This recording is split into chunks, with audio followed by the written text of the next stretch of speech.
Hello, good morning students. Now we're discussing the practice questions of chapter third, that is metals and non-metals. Okay, तो चलिए start करते हैं बेटा. आपका first practice question है that is iron pillar near Qutub Minar in Delhi has not got rusted till now due to the coating of कि दो कुतुब मीनार के पास लोह स्तंभ है, आज तक उसको जंग नहीं लगा है. वो किसकी प्रोटेक्टिव कवरिंग की वजह से ऐसा नहीं हुआ है? सो मैंने आपको बताया था it is due to magnetite Fe3O4. इसको कोट किया गया, उसके ऊपर परत की तरह चढ़ाया गया, इस वजह से उसको जंग नहीं लगता. Name the most abundant non metal on the earth crust. ठीक है कि अर्थ क्रस्ट के अंदर सबसे ज्यादा नॉन मेटल कौन सा पाया जाता है? That is oxygen. Okay. The main ore of aluminium, सो ये तो मैं आपको कई बार बताई जा चुकी है आपको ये चीज. Bauxite. Bauxite is the main ore of aluminium. Okay. Which of the following alloys contain a non-metal as one of its constituent? चार एलॉय के नाम दिए गए हैं आपको. कौन सी एलॉय है जिसके अंदर नॉन मेटल मौजूद है? तो ब्रास में तो बेटा कॉपर और जिंक है, दोनों ही मेटल है. अमलगम, अब इसने सिर्फ अमलगम लिखा, ये नहीं लिखा किसका है, क्योंकि अमलगम का मतलब एक हिस्सा जो है वो मरकरी का है. अगले वाला पार्ट तो इसने कुछ समझाया ही नहीं. ठीक है, तो ये यूजुअली मेटल्स का होता है. स्टील जो है उसमें कार्बन और आयरन होता है, तो इसमें जो कार्बन है वो एक नॉन मेटल है. ब्रॉन्ज अगेन बेटा कॉपर और टिन है, तो इसका ऑप्शन रहेगा आपके पास टी. ठीक है. नेक्स्ट है Kavita added a few granules of zinc to 50 ml of solution of aluminium sulphate. ठीक है, in a test tube. What was her observation? उसने क्या किया बेटा कि कुछ जिंक ग्रेन्यूल्स को 50 ml Al2SO4 थ्राइस के अंदर जो है उसने ऐड किया.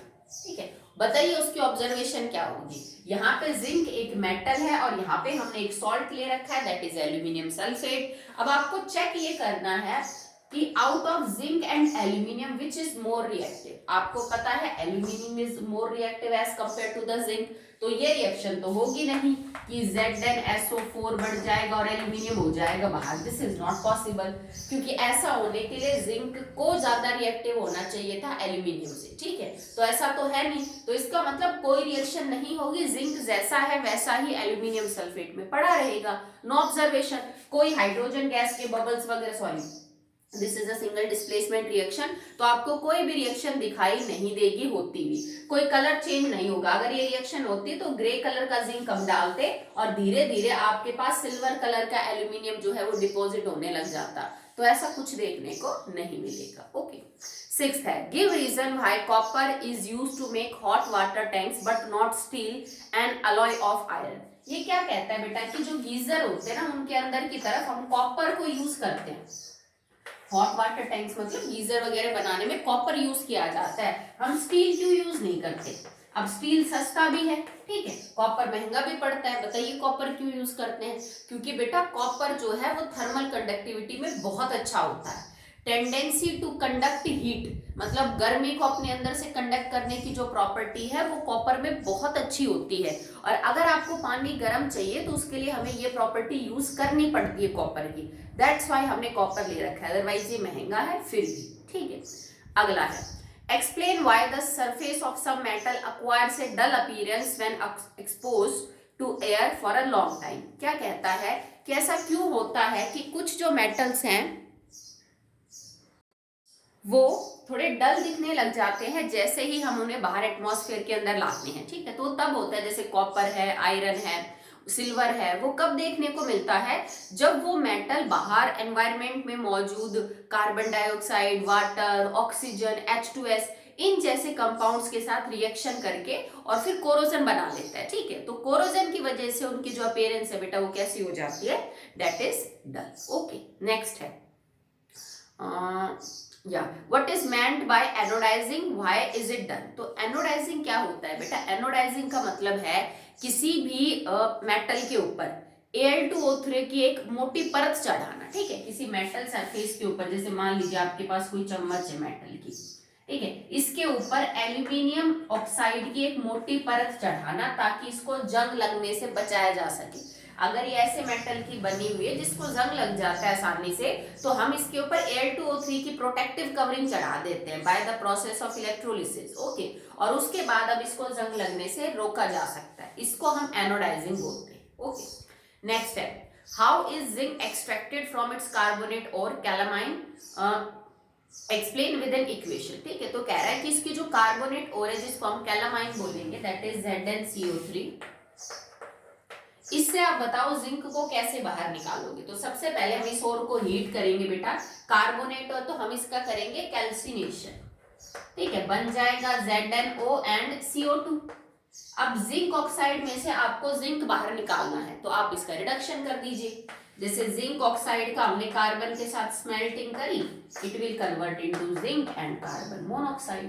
तो हम जिंक कार्बोनेट से इस फॉर्म में जिंक जो है वो बाहर निकाल सकते हैं। नेक्स्ट है, name the chemical compound which is electrolysed in the molten state to obtain aluminium metal.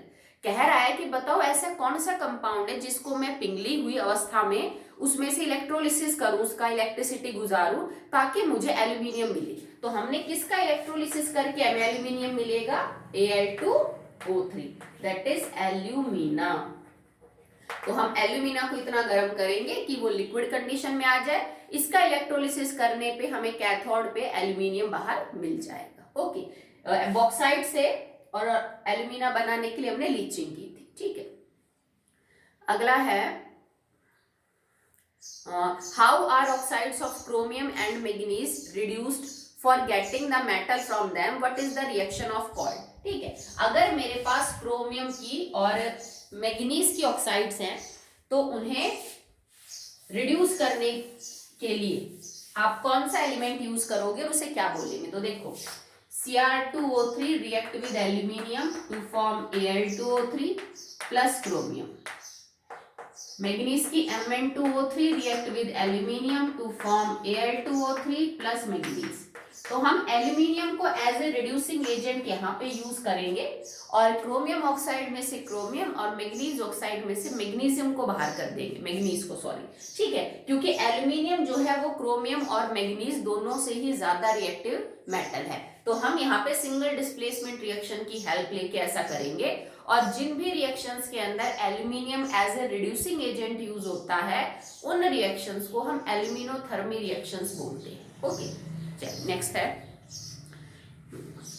How is bauxite purified by Bayer's process, how this metal obtain from the purified ore. Okay, अब देखो इसमें पूरा process लिखना पड़ेगा कि bauxite से आपको क्या बाहर निकालना है।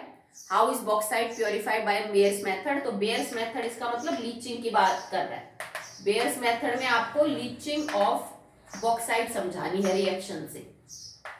ठीक है, NaOH के साथ रिएक्शन करके फिर। ओके, अगला, how is metal obtain from the purified ore. तो आपको मतलब पूरा प्रोसेस समझाना है।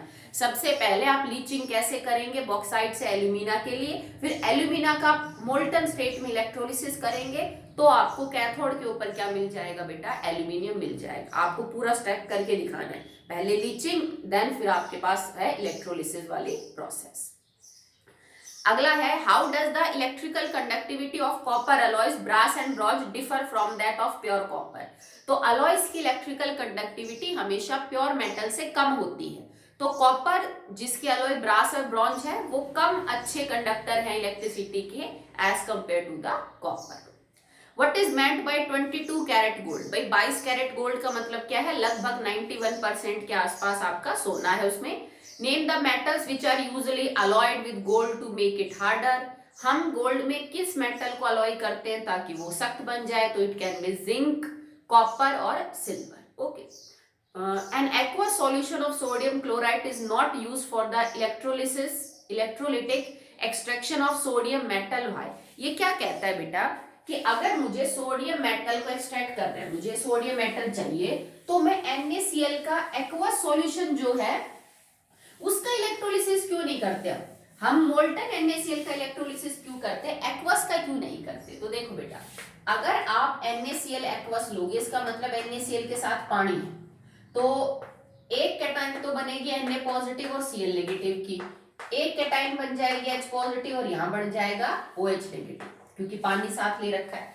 अब तुम्हारे सॉल्यूशन के अंदर 2 कैटाइन और 2 एनाइन है, तो एक कैटाइन जो है वो मूव करेगी टुवर्ड्स कैथोड और एक एनाइन मूव करेगी टुवर्ड्स एनोड। बाकी बची हुई एक कैटाइन और एनाइन को तो सॉल्यूशन में रहना पड़ेगा, ठीक है। तो यहाँ पे बेटा इन दोनों में से ना, देखो इन दोनों में से तो आप बात करोगे about OH negative and H positive, ठीक है। तो यहाँ पे ये 2 कैटाइन है,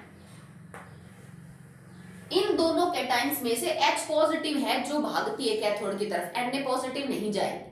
मतलब अगर वाटर रहेगा NaCl के कांटेक्ट में तो वाटर से निकलने वाला H पॉजिटिव कैथोड की तरफ जाएगा, ना कि Na पॉजिटिव। इस वजह से हम पानी को नहीं लाते NaCl के कांटेक्ट में, फिर सोडियम तो नीचे रह जाएगा सॉल्यूशन में, ये H पॉजिटिव कैथोड के ऊपर जाके हाइड्रोजन गैस बना लेगा और हम ये नहीं चाहते, हमें तो सोडियम चाहिए था, सोडियम तो निकला ही नहीं कैथोड पे।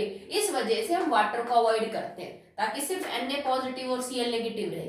अब Na पॉजिटिव में से सोडियम मिल जाए आपको कैथोड पे और क्लोरीन गैस मिल जाए एनोड पे, ठीक है। पानी साथ आते हाइड्रोजन निकलनी शुरू हो जाती है कैथोड पे। नेक्स्ट है write the electronic arrangement of an magnesium atom. तो मैग्नीशियम एटम का इलेक्ट्रॉनिक अरेंजमेंट क्या हो जाएगा बेटा, पहली शेल में 2, देन 8, देन 2। अगर इलेक्ट्रॉन डॉट स्ट्रक्चर बनाना चाहते हो, लुईस रिप्रेजेंटेशन, 2 इलेक्ट्रॉन। एक क्लोरीन एटम, तो क्लोरीन एटम का क्या हो जाएगा 2, 8, 7 या क्लोरीन के चारों तरफ 7 डॉट, ठीक है। अगला है how many electrons are there in the valence shell of magnesium atom. Magnesium की वैलेंस शेल में कितने इलेक्ट्रॉन है, 2। Of a chlorine atom, chlorine की वैलेंस शेल में 7। Draw the electron dot structure to explain the formation of magnesium chloride from magnesium and chlorine by the transfer of electron। तो होगा क्या बेटा, देखो मैग्नीशियम के पास 2 इलेक्ट्रॉन है देने को, बट क्लोरीन तो एक ही ले सकता है, तो हमें क्लोरीन 2 जोड़ने पड़ेंगे ताकि दोनों एक एक इलेक्ट्रॉन ले लें। तो आप क्या दिखाओगे, मैग्नीशियम के पास 2 इलेक्ट्रॉन, 2 क्लोरीन, 1 2 3 4 5 6 7, 1 2 3 4 5 6 7, एक इलेक्ट्रॉन इसको देगा, एक इसको। इसके बाद मैग्नीशियम बढ़ जाएगा 2 पॉजिटिव, ये Cl नेगेटिव, ये Cl नेगेटिव। अब इनके बीच में फोर्स ऑफ अट्रैक्शन होगी, that is known as the ionic bond. Okay, next है state whether magnesium chloride in the solid salt will conduct electricity or not. क्योंकि मैग्नीशियम क्लोराइड एक ionic compound है, तो आयनिक कंपाउंड सॉलिड स्टेट में electricity conduct नहीं करते।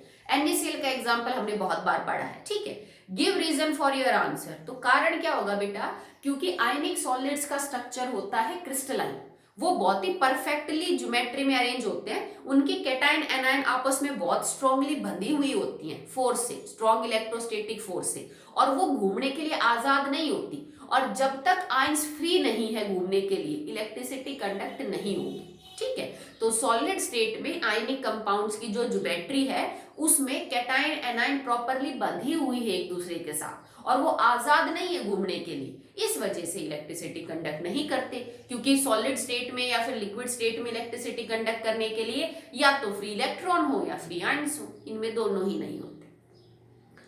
Name a solvent in which ionic compounds are generally soluble. आपको ये बताना है कि कोई भी जो आयनिक कंपाउंड है वो एक ऐसा सॉल्वेंट बताओ जिसमें अक्सर घुल जाते हैं, तो वो बेटा वाटर है। हम इसके एक्सप्लेनेशन ऑलरेडी कर चुके हैं, ठीक है, कि वाटर पोलर है, आयनिक कंपाउंड पोलर है, तो इनके जो अपोजिट चार्जेस है ना वो एक दूसरे को अट्रैक्ट करते हैं। जैसे पानी का H पॉजिटिव मैग्नीशियम के Cl नेगेटिव की तरफ भागेगा, ठीक है, और पानी का जो OH नेगेटिव हो मैग्नीशियम के 2 पॉजिटिव की तरफ भागेगा, ठीक है। और इसी वजह से इनके बीच में फोर्स ऑफ अट्रैक्शन डेवलप होती है, तो घोल लेते हैं। तो ionic compounds are very good soluble in the polar solvents like water. Water के अंदर ये बहुत अच्छे सॉल्युबल हैं, ठीक है। तो आज हमने जो है वो प्रैक्टिस क्वेश्चन किए, टोटल आपके पास थे दैट इज 14 प्रैक्टिस क्वेश्चन। तो ये आप अपने फेयर नोटबुक के अंदर कर लीजिएगा। आगे हम जो और एक्सरसाइज दे रखी है चैप्टर 3 की वो कंप्लीट करेंगे up to the NCERT question. जितने भी NCERT टेक्स्ट बुक है, उसके बाद एक्सरसाइज क्वेश्चन है, NCERT एग्जाम्पलर है, हम वहां तक करेंगे, ठीक है। फिर बचे हुए क्वेश्चन जब हम रिवीजन करेंगे तो उसके अंदर सॉल्व करेंगे। ओके बेटा, तो आज के लिए इतना है। Thank you.